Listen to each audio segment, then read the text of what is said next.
Madame, monsieur, bonsoir. Un chirurgien de l'hôpital des enfants a-t-il opéré sans raison?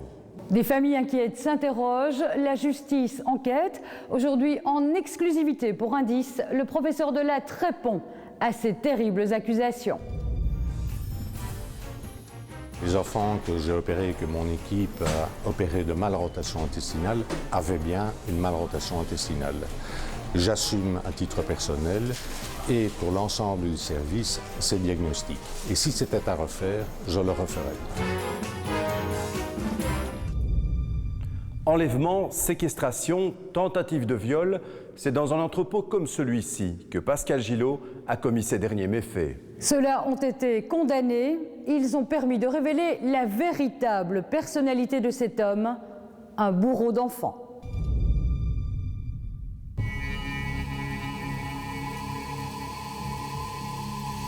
Il a pris la batte de baseball de ma maman où il était marqué « J'adore les petits câlins » en grand. Il l'a pris, il m'a tapé sur la tête, je suis tombé.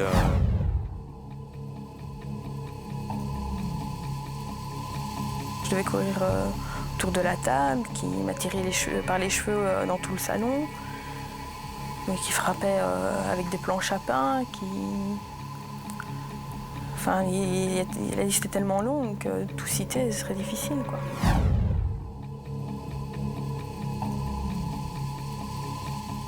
Il prenait sa douche avec moi et avec le jet de douche, il me nettoyait en dessous et des fois il mettait ses doigts, etc. Donc je commençais déjà à avoir de la poitrine. Il a commencé à me toucher beaucoup plus, quoi.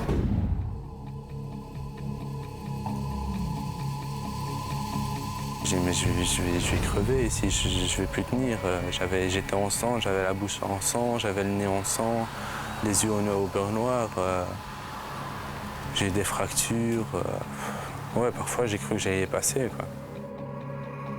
Laurent est âgé de 18 ans. De son enfance, il ne retient que les coups de son père, 15 années de martyre. Aujourd'hui, il tente de reconstituer son histoire, celle d'un gamin livré au sadisme d'un papa qui lui infligeait les pires sévices et humiliations. Laurent veut comprendre pourquoi aucun adulte ni la justice n'ont pu le sauver. Première étape de ce retour sur les lieux chargés de mauvais souvenirs, son école. Chaque fois que je venais dans cette école, c'était c'était jamais bon, quoi. Mes résultats scolaires ne suivaient pas parce que j'avais pas des très bons points. Donc mon père, je recevais plein la gueule sur mon père. Ça arrivait quand c'était l'hiver et que en fait, j'avais laissé mes chaussures traîner à la maison. Il a dit, puisque c'est comme ça, vous allez à l'école à pieds nus. Moi et mon petit frère, on est venus à l'école à pieds nus et il avait dit à ma belle-mère qu'elle nous mette les chaussures juste avant de rentrer dans l'école, là où il y a le building. Dans l'école, il y a un petit rond, en fait, et on se mettait là, on mettait nos chaussures et puis on allait en classe, quoi. Mais je veux dire, tous les parents, tous les élèves voyaient. Et à la cour de récré, c'était de la moquerie, quoi. Il ne se passait pas une semaine sans que Laurent n'arrive en classe marqué par les coups. Vous vous souvenez pas de moi? Vous vous souvenez pas de moi? Oui, moi, je n'arrive plus à vous situer. C'est ce monsieur-là qui voudrait vous voir. Bonjour. Il peut me voir. Mais filmer, c'est non. Non. Vous devez demander l'autorisation à la ville de Bruxelles. Je sais qu'il a eu un parcours très difficile. Avec un papa avec qui je me suis disputé, d'ailleurs. T'es venu. Ouais. Bonjour, madame. Souvenir. Bonjour, oui. Vous vous souvenez de Laurent? Oui, tout à fait, bien Oui. sûr. Et quand il venait avec des traces ou des marques sur eux? Moi, personnellement, je n'ai jamais vu de traces. Vous n'avez jamais vu? Je me souviens juste du Tipex. C'était quoi ça, le Tipex? Dans le visage. Dans le visage? Ah ouais, je t'avais parlé. Parce que je me suis amusé sur mes ongles et mon père a badigeonné toute ma tête au Tipex. Toute la figure? Ouais. T'as dû venir comme ça à l'école? Ouais. Donc ça se savait en fait dans l'école? Enfin, certaines choses se savent. Laurent est le fils de Pascal Gillot. En 1984, alors qu'il est âgé de 20 ans, Pascal rencontre Daniel, qui est de 8 années son aîné. C'est le coup de foudre, mais Daniel est déjà marié et a 3 enfants. Elle s'installe pourtant avec Pascal. Le couple aura 3 enfants, dont Laurent. C'est le temps du bonheur. Mais très vite, les choses se dégradent. Pascal devient de plus en plus violent avec tous les enfants. Laetitia est la demi-sœur de Laurent. 14 ans après les faits, elle décrit elle aussi son beau-père comme un bourreau. Je te dis, ça fait space, hein. de revoir les bâtiments. En plus, ils ont fait des nouveaux trucs sur les façades. Ils ont modifié les façades. C'est ici que j'ai reçu quasiment tous les coups. Donc, j'ai habité de mes 5 ans jusqu'à mes 11 ans. Donc, dans 6 ans de ma vie, c'est ici que j'ai été battue. Versailles. Versailles, Laetitia, c'est le nom du quartier, c'est le nom de l'immeuble? C'est le nom de la rue. La rue de Versailles. Étrange quand même pour... C'était pas Versailles du tout, ça je peux vous le dire. C'était très loin. Il y a des flashs parfois qui me reviennent. Je me souviens d'une fois où il a frappé ma maman, un matin. Ma maman s'est retenue à la petite table de basse du salon.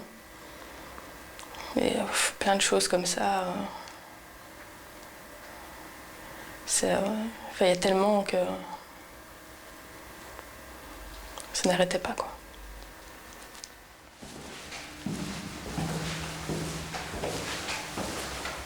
C'est la porte d'une maison ou pour toi c'est plutôt la porte... De l'enfer. De l'enfer? De l'enfer. C'était quoi? C'était l'angoisse tous les soirs? C'était l'angoisse chaque fois que Pascal était présent. Quand il n'était pas là, on vivait, quoi. On pouvait faire un peu plus ce qu'on voulait. Maman était beaucoup moins sévère, donc... Un appartement hanté par des scènes plus brutales les unes que les autres, comme cette fois où Laetitia a dû courir nue autour de la table du salon.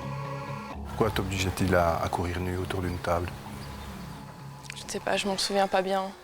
J'étais trop petite, ça remonte à beaucoup trop longtemps. Lorsque Pascal Gillot estimait que Laetitia ou un autre enfant avait commis une bêtise, il les obligeait à passer des nuits blanches à recopier des centaines de fois la même phrase, et cela jusqu'à l'épuisement. Mais il y a pire. Je voulais pas manger, il m'a pris dans la cuisine, il a pris une bouteille de coca, il en a fait un entonnoir et il mettait la nourriture et de l'eau dedans pour que je mange. J'étais vraiment gavée. Quand on vomissait, ou bien il nous mettait notre tête dedans, ou bien on devait le remanger, et ça, mes frères y ont eu droit aussi, quoi. Henri Mauriace est le premier mari de Daniel. Laetitia est sa fille. C'est lors de ses week-ends de garde qu'il a très rapidement constaté que la petite Laetitia n'était plus la même. Elle avait l'air triste, je sais pas. Elle était maigre, bon, on aurait dit quelqu'un qui n'était pas en bonne santé à ce moment-là. Et alors, j'ai directement dit à mes parents, j'ai dit, ben, ça fait rien, j'ai dit, bon, ce week-end-ci, on va un petit peu voir comment ça se déroule. Dans 15 jours, quand j'irai la chercher, j'irai directement avec chez le médecin. Et lui a constaté qu'il y avait des hématomes anormaux sur le corps, donc, quelqu'un qui l'avait pris par le bras, qui avait serré fortement. Donc lui m'a fait directement un certificat médical pour ça, parce que je doutais qu'il y avait des coups. À l'époque, il lui a encore fait une enquête, il s'est renseigné auprès des hôpitaux de Bruxelles pour un petit peu voir si les enfants étaient passés par les hôpitaux. Et là, on a découvert qu'effectivement, ils ont été présentés à des gardes d'hôpitaux, mais chaque fois différents. Donc, j'ai pu un petit peu brouiller les pistes avec des contusions. Elle avait eu une brûlure à la main. Durant des années, Henri Mauriace n'a cessé d'alerter la justice. Pourtant, Pascal Gillot ne fut interpellé qu'à une seule reprise et relâché dans les 24 heures. Du côté des services sociaux, c'est la même inertie. J'ai tout réexpliqué à l'assistante sociale. Et en tout et pour tout, j'ai reçu une lettre du service de la jeunesse, de la juge, en me disant que ce n'était pas mes affaires, ce n'était pas mes enfants, que je devais plutôt m'occuper de mes enfants quand ils venaient en week-end, de jouer avec eux et de ne pas m'occuper de ce qui se passait à la maison. Il y a eu quoi? Il y a eu des juges qui ont été mis au courant? Oui. Des enquêteurs, des policiers? Oui. Des avocats? Des avocats, oui. Parce que des avocats, là, j'en ai eu quelques-uns quand même aussi. Des psychologues? Des psychologues de Saint-Luc, oui. Ouais. Alors, un psychologue, j'ai été consulté d'ailleurs moi-même, dans le privé. Des assistants sociaux? Une. Ouais. Et malgré tout ça, pendant plus de 10 ans, rien ne bouge? Rien ne bouge, non. Une seule personne aurait pu convaincre la justice du danger couru par les enfants. Il s'agit de Danielle, la compagne, la mère. Premier témoin des violences, elle n'a jamais osé les dénoncer. Je lui en veux d'être restée avec un homme pareil, en fait. Parce que elle aurait pu partir, nous prendre, partir et laisser tomber et ne plus jamais revoir Pascal. Mais je crois qu'elle avait trop peur pour mes petits frères. qu'elle a eu avec Pascal, donc elle avait trop peur qu'il lui enlève ses enfants. Et c'est pour ça, je crois, qu'elle est restée avec. Et malheureusement, le jour où elle a décidé de le quitter, elle est décédée 3 semaines après. Donc, Le décès de Daniel va bouleverser la vie des enfants. Laetitia et ses frères vont aller vivre chez leur père et sortir des griffes de Pascal Gillot. Laurent, lui, n'a plus sa mère pour le protéger. Avec ses frères, il est désormais livré à son père. C'est vrai qu'après le décès de ma maman, tout a basculé, quoi. On a été habiter dans un tout petit appartement, dans une chambre avec 5 enfants. Là, mon père a complètement, on va dire, pété un câble. Il a commencé à me battre, il a commencé à être plus violent, quelqu'un de super strict, aucune tolérance ni rien. C'est là que j'ai vécu les 10 années qui ont suivi, c'est 10 années de malheur. Les Gillot vont alors emménager dans un nouvel appartement, mais le quotidien, lui, ne change pas. Pascal Gillot est transporteur routier, il se plaint d'être fatigué et à la moindre contrariété, les enfants sont battus, humiliés. Ici, c'est le moment où j'ai été le plus battu. Je dormais dans le couloir ici, dans le hall. Tu dormais là dans le hall? Ouais, dans le hall. Au 2e étage, il y avait des gens qui habitaient, donc ils avaient ce garachi. Quand ils rentraient, ils me voyaient en slip sur la carpette. En slip dans le hall ici? Sur la carpette, ouais. Et l'emplacement de la BMW ou dans la voiture dans laquelle je dormais, c'était ici, juste là, comme ça. Et je dormais dans cette voiture 3-4 jours aussi, d'affilée. Je rentrais de l'école, je faisais mes devoirs, même. Ça m'arrivait pas de les faire. Et directement dans la BMW, je passais la nuit. C'était une punition, parce que j'avais fait une bêtise à l'école. Pascal ne supporte pas la vie de célibataire. Il trouve assez rapidement une nouvelle compagne qui va s'installer chez lui avec ses 2 enfants. L'homme est un séducteur, mais sa véritable personnalité ne tarde pas à refaire surface. Un homme normal, comme toute personne normale. Et au début, ça allait très bien. Et puis, il a commencé à...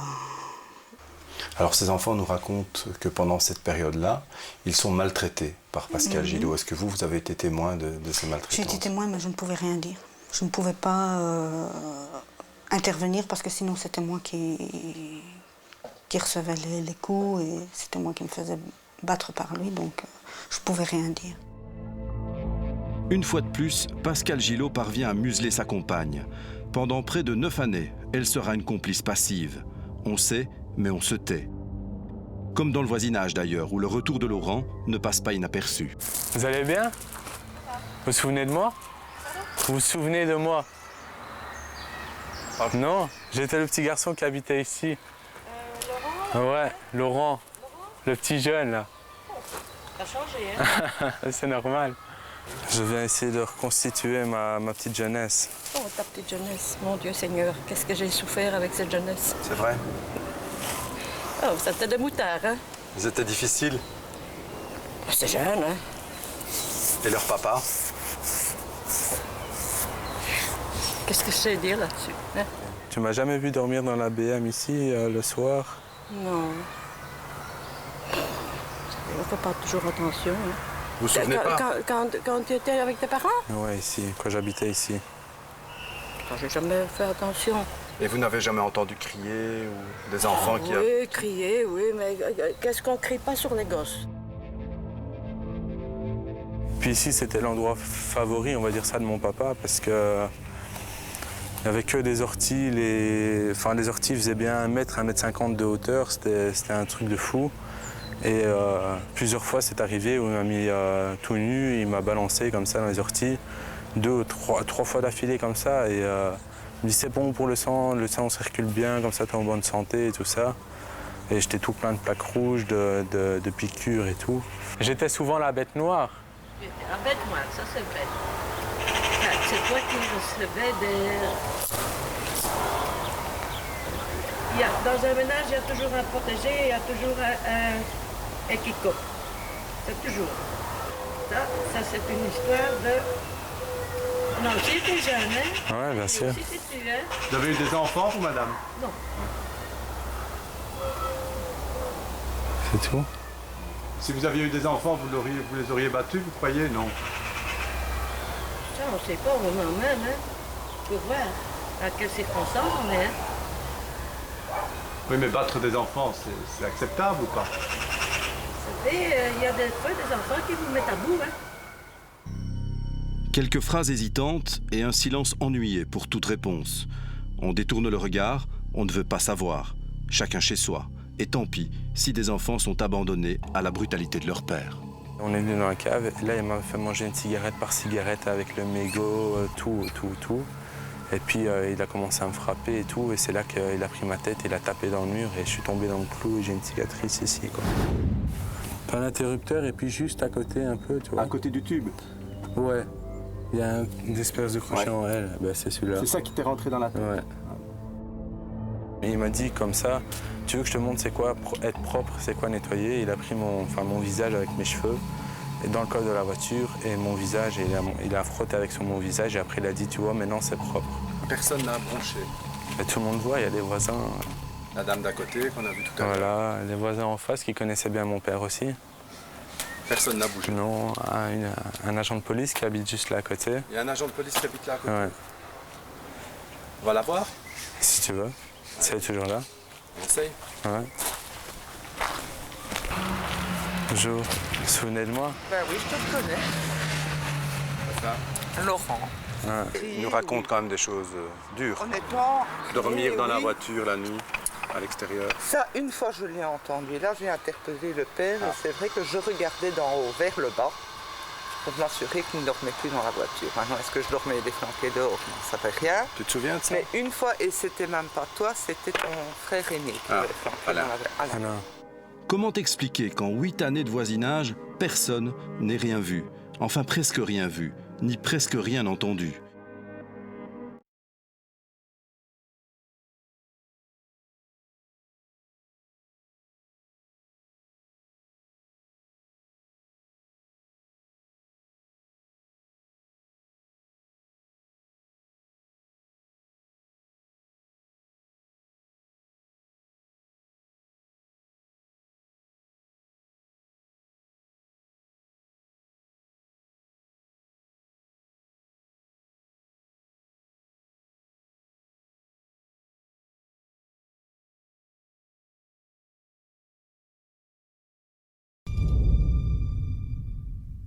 Comment expliquer qu'en 8 années de voisinage, personne n'ait rien vu, enfin presque rien vu, ni presque rien entendu? Une impunité qui laisse le champ libre à la barbarie de Pascal Gillot. Et cette fois, ce sont les enfants de sa compagne que Gillot va prendre pour cible. Moi, j'ai vu mon fils bâillonné sur une chaise avec son peignoir. Vous avez vu cette scène ou... Non, je ne l'ai vu qu'en photo. Donc c'est quelque chose qu'il a dû faire en dehors de votre présence? Voilà, c'est ça. Ouais. Et votre fils ne vous en a jamais parlé? Non, il était trop petit, lui. Nathalie, la fille de Françoise, n'a pas 10 ans lorsque Pascal va se livrer à des attouchements sexuels. On prenait sa douche avec moi et avec le jet de douche, il me nettoyait en dessous et des fois il mettait ses doigts, etc. Donc je commençais déjà à avoir de la poitrine parce que j'ai commencé à avoir de la poitrine à l'âge de 9 ans. Et bon, à partir de ce moment-là, il a commencé à me toucher beaucoup plus, quoi. Il disait que c'était tout à fait normal, c'était comme ça que j'allais apprendre la vie, etc., etc. À chaque fois, moi, je devais nettoyer le bureau, là, donc passer le balai, etc. Et là, il fermait la porte à clé et à chaque fois, il me demandait pour lui faire des choses, pour que lui me fasse des choses, etc. Il m'a demandé à plusieurs reprises de le masturber, de lui faire une fellation, que lui il se masturbe pendant que lui il me touche, etc. Enfin, toujours des choses de ce style-là. Moi je disais toujours non et il le prenait mal, il disait mais après tu vas avoir un cadeau, ne t'inquiète pas, etc. Mais je refusais toujours et puis là je commençais à pleurer et il disait c'est bon, retourne chez ta mère. Nathalie va parler à sa mère, lui expliquer que son compagnon ne cesse de la harceler, mais sans succès. Je ne l'ai pas cru au moment même parce que je ne l'ai pas vu. Si je l'avais vu, oui. Mais je ne l'ai pas cru au moment même parce que j'étais souvent derrière, mais je ne pensais pas qu'il l'aurait été jusqu'à la toucher. Nathalie va pourtant déposer une plainte en 1990. Elle et Pascal sont entendus, mais sous la pression, la jeune fille minimise les faits et l'affaire est classée sans suite. Dans la maison pourtant, les sévices sont de plus en plus cruels. J'étais souvent puni à la cave, envoyé pour 2, 3, 4 jours. Dans une cave toute humide, où il n'y avait pas de lumière. Je dormais juste à côté de l'escalier de ma maison, enfin de la cave, de l'escalier de la cave, avec des araignées, toutes des bestioles.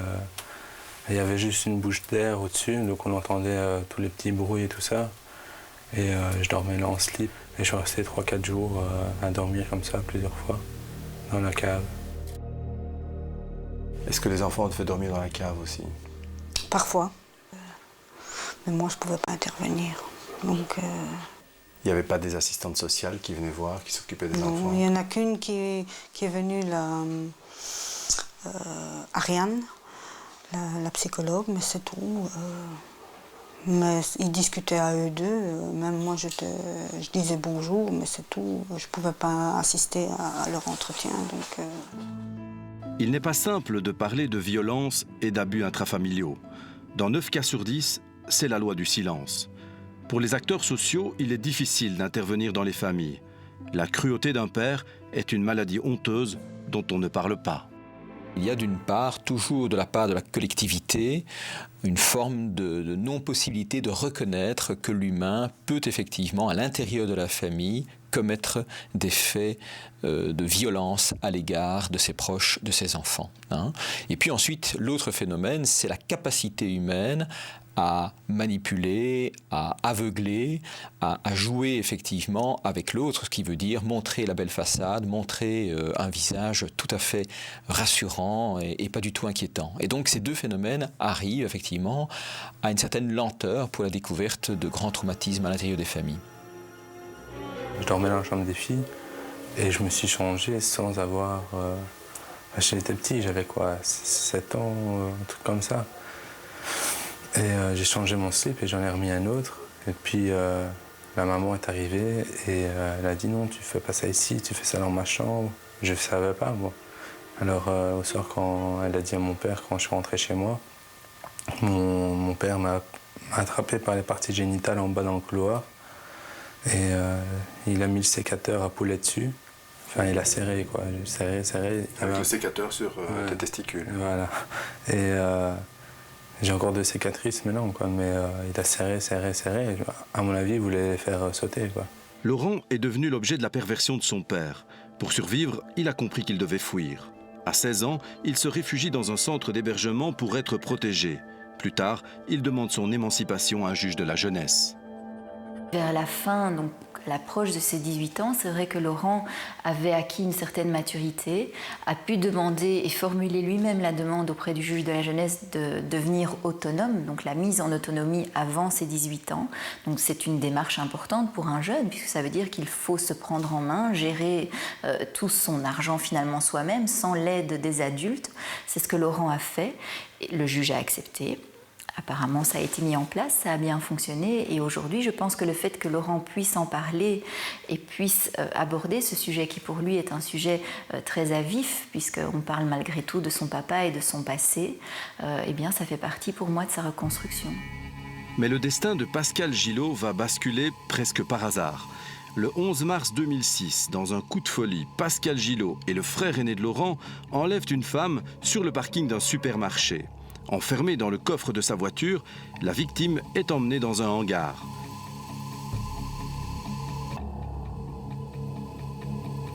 Attaché à une remorque, Gillot menace la femme, lui vole ses cartes de banque, puis s'en va. Il fait froid, la femme est au bord de l'hypothermie.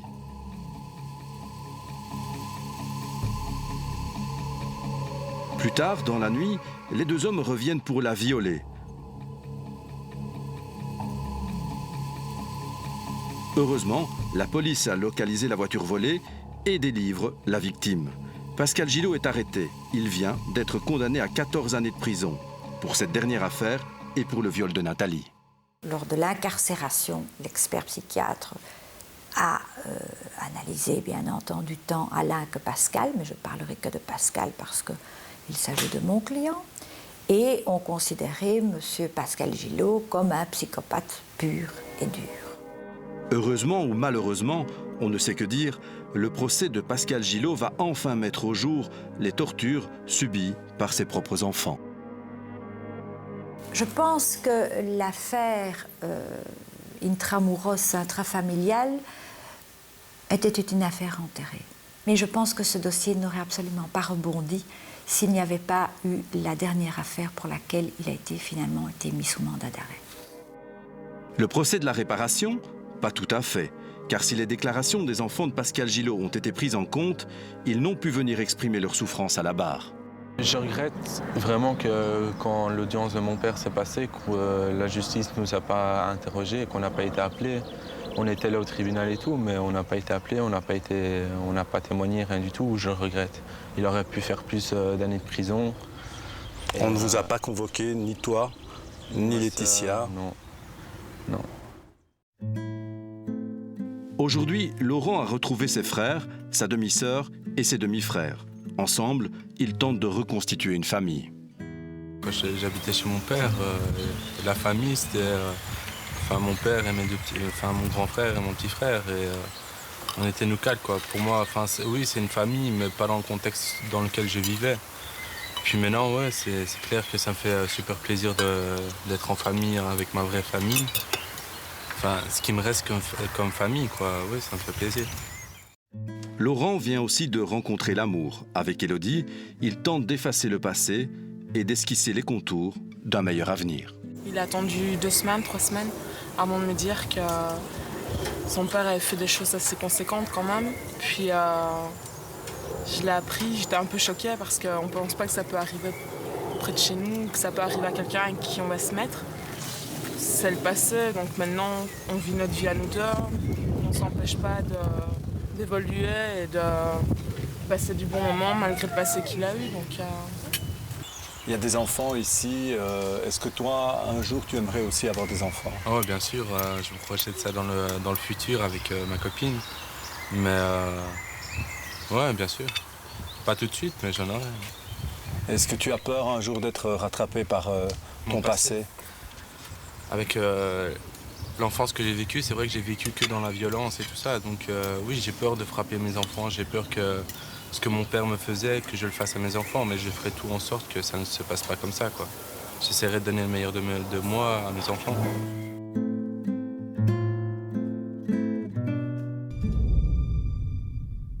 En principe, Pascal Gillot devrait encore purger plus d'une dizaine d'années de prison. Il a cherché à reprendre contact avec ses enfants. Mais pour ceux-ci, la page est tournée. Il tente désormais de mener une vie normale. Plainte, perquisition, inculpation, arrestation. En février dernier, une tornade judiciaire s'abat ici, sur l'hôpital des enfants. Le professeur Delatte, le chef de service de la chirurgie pédiatrique, passe 3 jours en prison. Face à lui, 8 familles inquiètes espèrent une réponse à cette question. Pourquoi a-t-on opéré leur enfant ?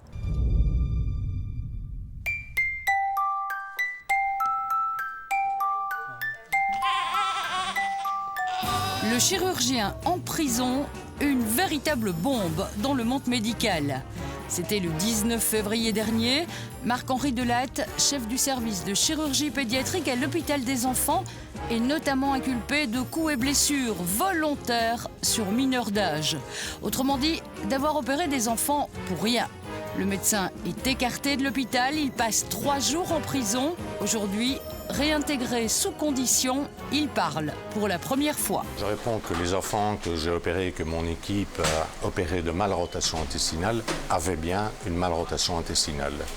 J'assume à titre personnel et pour l'ensemble du service ces diagnostics. Et si c'était à refaire, je le referais. Pourquoi ces accusations qui sont tout de même assez terribles ? Je n'en sais strictement rien. Donc il y a des hypothèses, mais la réalité, je ne la connais pas. Surtout que ces plaintes ont été déposées de nombreuses années après les opérations. Face aux chirurgiens, 8 familles inquiètes ont déposé plainte. Martine est la maman de Kevin, opérée en novembre 95, il y a 13 ans. Martine se souvient, dès sa naissance, son fils était sujet à de violents vomissements. Un reflux sans gravité, voilà le diagnostic posé en septembre 95 lors d'une première hospitalisation. Mais 2 mois plus tard, tout a changé. Il y a urgence, affirme alors une des assistantes du professeur Delatte. Urgence à opérer. En 2 mois, ils lui ont trouvé un gros problème aux intestins. On vous avertit de cela? Le médecin que j'ai vu ne m'avertit pas. Il me dit simplement que je dois aller chez mon pédiatre et qu'elle m'expliquerait, il va lui téléphoner. Donc elle lui téléphone apparemment, mon pédiatre me contacte en me disant « Venez, je vais un peu vous expliquer vaguement ce qu'il en est ». Et là, elle me dit que mon fils doit être hospitalisé en urgence pour se faire opérer. Vous, dans quel état êtes-vous à ce moment-là? Moi, je suis effondrée, surtout qu'on me dit que c'est une très grosse opération. Je me dis, c'est pas possible, quoi. Eh bien oui, donc on l'a opéré à ce moment-là. Nous sommes le 30 novembre 1995. Kevin est opéré d'une malrotation intestinale.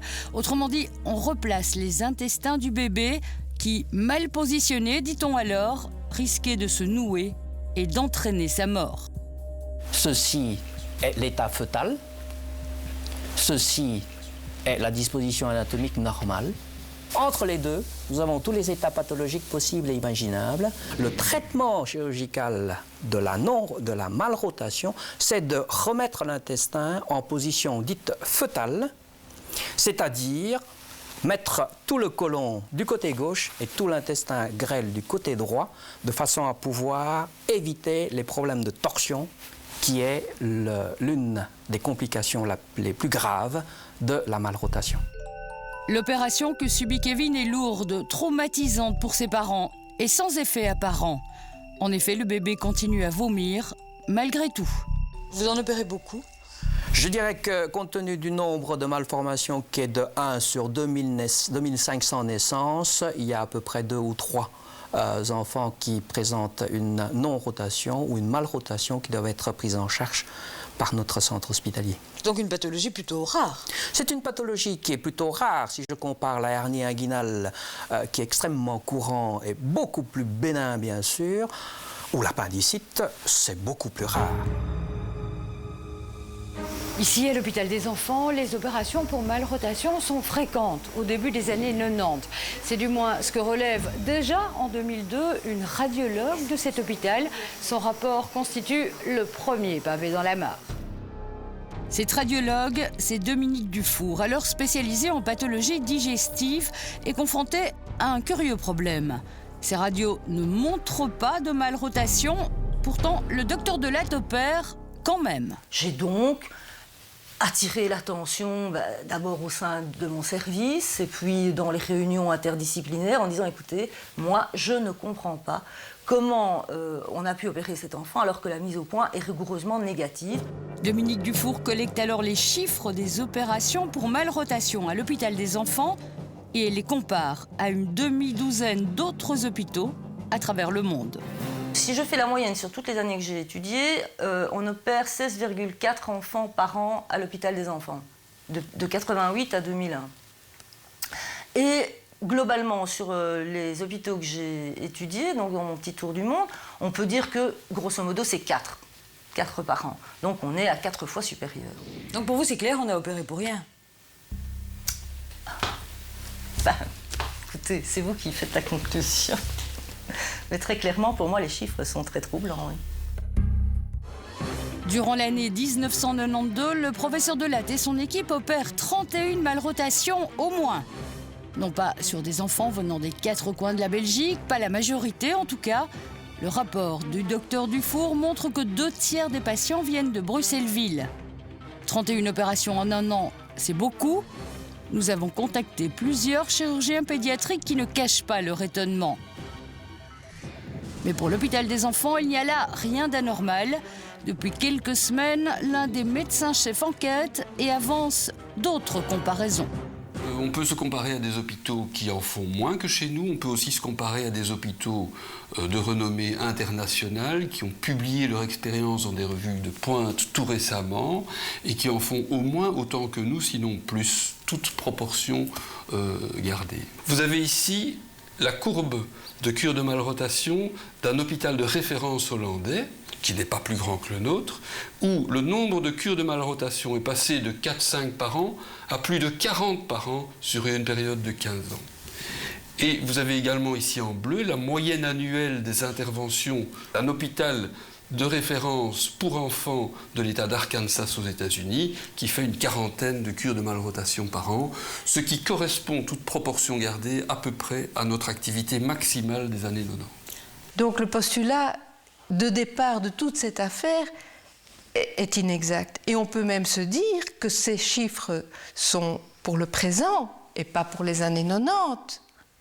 On peut donc dire que le professeur, le docteur Delatte et son équipe sont en fait des précurseurs. Mais revenons en 2003. Le rapport de la radiologue Dominique Dufour donne alors lieu à une enquête médicale, une mascarade selon ce journaliste qui a suivi l'affaire de près.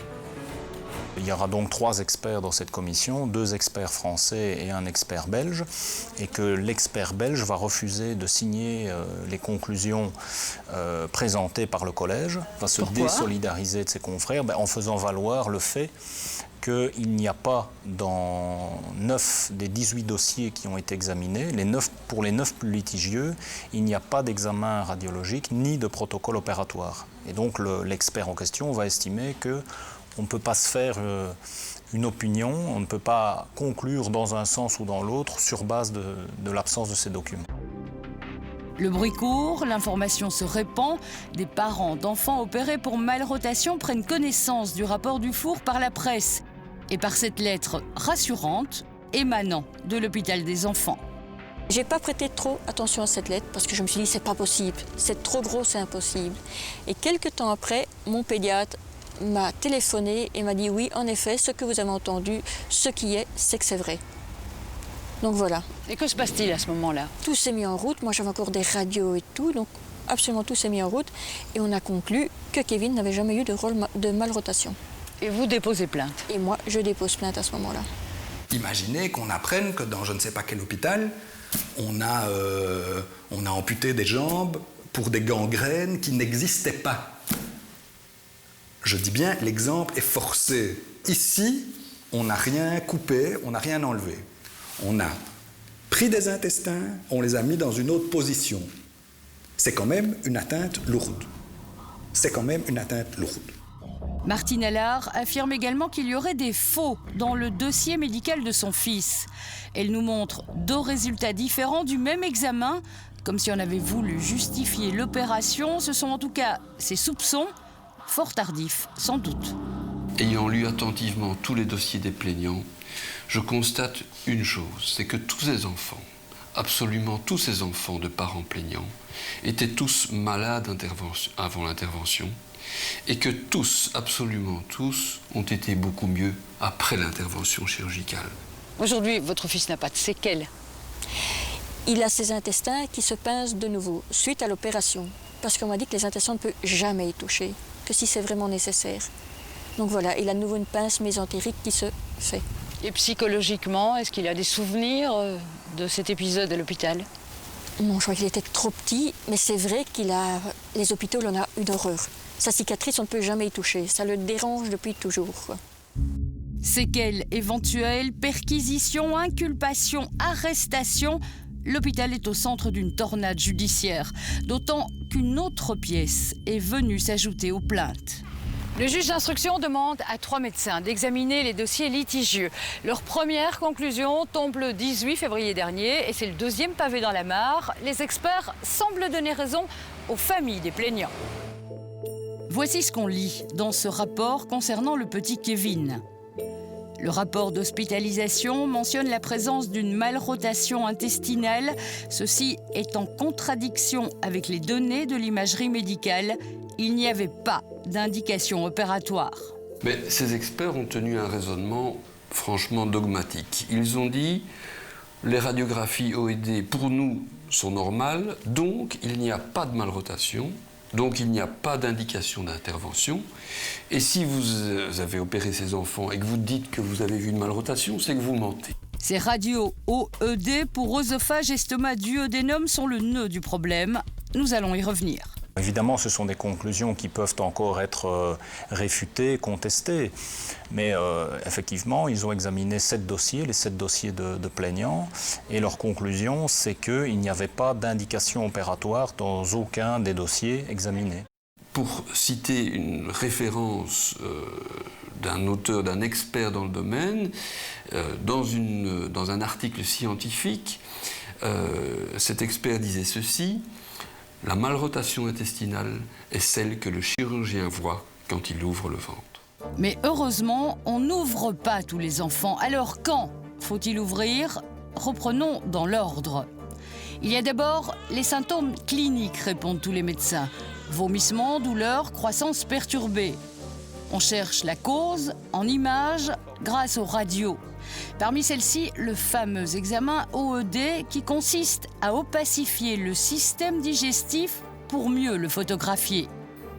Pour la radiologue Dominique Dufour, c'est là l'examen de référence, celui qui décide de l'opération ou pas.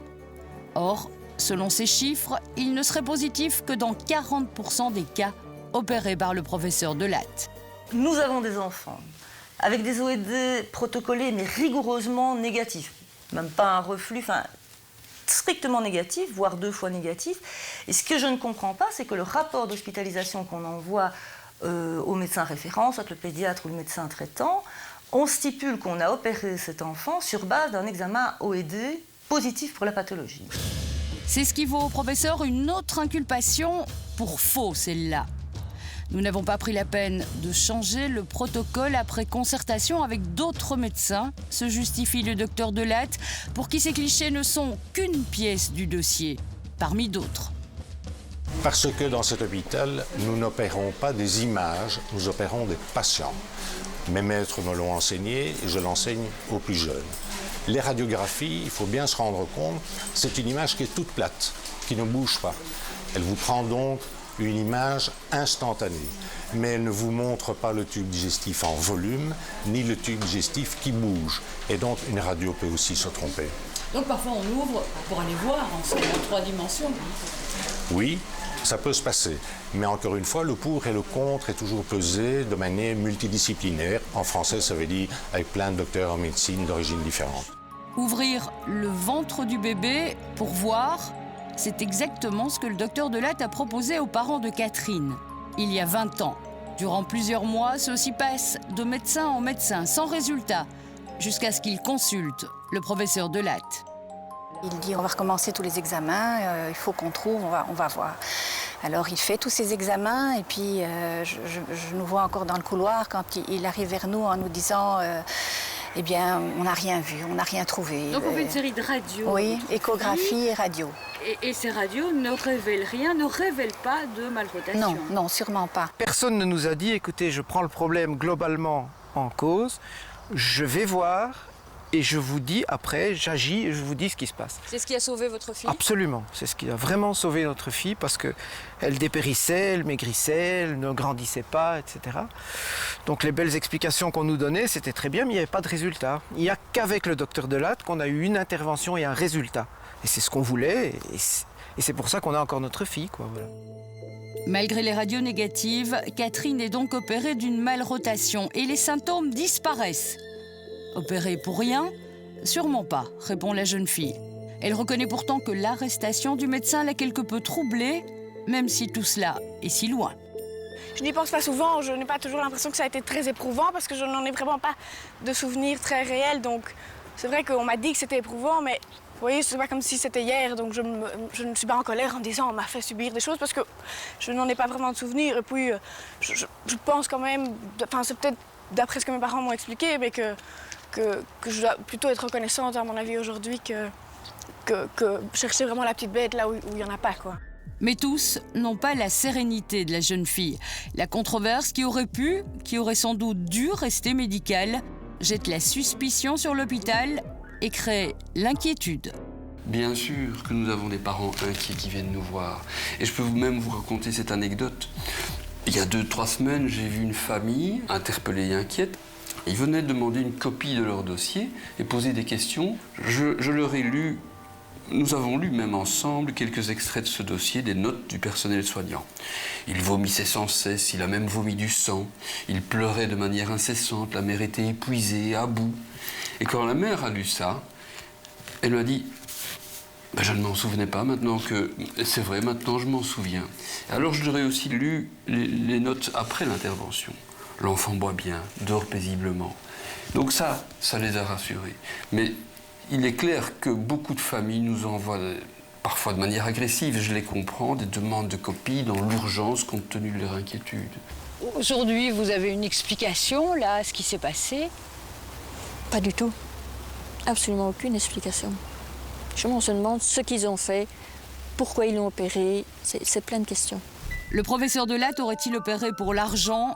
La réponse est non. Aucun des plaignants n'évoque des dessous de table et à l'hôpital des enfants, qu'on opère plus ou moins, ne change rien au salaire du médecin. Alors, opérait-il pour la gloire? Le professeur Delatte n'a rien publié sur les malrotations dans les prestigieuses revues médicales. Il n'est pas devenu le spécialiste mondial du problème. Mais pour certains, des considérations économiques auraient pu le pousser à ouvrir si souvent. Donc la Belgique, à cette époque-là, compte un nombre très important de centres néonataux. Et donc, il doit nécessairement préserver une masse critique de patients pour justifier ses budgets, pour justifier son statut d'expert, pour justifier le maintien de ses équipes, voilà, ce genre de choses. Ce journaliste soulève également une autre hypothèse qui fait froid dans le dos. Selon lui, le professeur aurait peut-être multiplié les opérations pour prélever des échantillons humains. On observe qu'effectivement, il collabore à d'importants travaux de recherche et de publication dans les années 90, en compagnie d'un chercheur du laboratoire d'Erasme, que ces publications portent sur les pathologies digestives, et que dans le cadre de ces recherches, ils vont effectuer des prélèvements de tissus sains. Ça apparaît nettement à travers les publications. Or moi, mon enquête tente à conclure qu'ils n'avaient pas les autorisations, les protocoles requis pour pouvoir effectuer ces prélèvements de tissus sains servant de témoins dans le cadre de leur recherche. Ils en ont prélevé des tissus sains, ça vous en êtes sûr? En tout cas, on lit dans les différentes publications l'utilisation de ces tissus. Ils parlent de donneurs pédiatriques, ils parlent de prélèvements post-mortem, ils parlent même de leur collection personnelle de tissus. Donc ces tissus, nécessairement, viennent de quelque part. C'est embêtant parce que dans une malrotation intestinale, lors de l'intervention chirurgicale, on n'enlève pas d'intestin. Alors, on ne prend pas de biopsie et on ne fait pas de recherche. Donc ces enfants n'ont jamais été des cobayes? Mais évidemment, c'est absurde. Le professeur Delatte n'opérait pas seul. 2 de ses assistantes sont elles aussi inculpées de coups et blessures volontaires. Mais il opérait par nécessité, dans le souci de prévenir une pathologie qui peut s'avérer mortelle en quelques heures.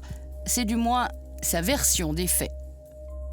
Quand vous avez vécu le décès d'enfants parce que l'intestin a tourné, alors que vous savez qu'il y a une opération qui n'est pas tellement compliquée d'un point de vue technique à faire pour empêcher que ça n'en arrive, tout le monde se souvient de certains enfants célèbres et il y a d'autres instructions en cours à propos d'enfants décédés. Quand vous avez vécu vous-même des enfants dont l'intestin s'est retourné et que vous avez dû enlever pratiquement tout le tube digestif, ce qui veut dire que c'est incompatible avec la vie, mais que ces enfants, un nourrisson et un enfant plus grand, ont mis des mois et des mois avant de mourir, vous vous dites qu'une intervention chirurgicale qui peut empêcher cela est intéressante. Un point de vue défendu également par l'hôpital. Après s'être longtemps muré dans le silence, la direction et ses conseils s'exprimaient enfin il y a quelques semaines. Par cette conférence de presse, l'hôpital veut rassurer les familles, les patients et leurs familles plus exactement. Et l'hôpital attaque un autre médecin d'un autre service qui en voudrait à l'institution. Il aurait suscité les plaintes des familles. Dans le cadre de l'instruction, il a multiplié les accusations, affirme la direction. Alors, toute cette affaire n'est-elle que l'aboutissement de conflits internes? C'est pas du règlement de compte, c'est une attitude destructrice que je pense inconsciente de la part essentiellement d'un personnage. Nous avons contacté ce médecin. Il ne souhaite pas s'exprimer publiquement, mais maintient ses critiques. Nous avons pris connaissance de sa dernière audition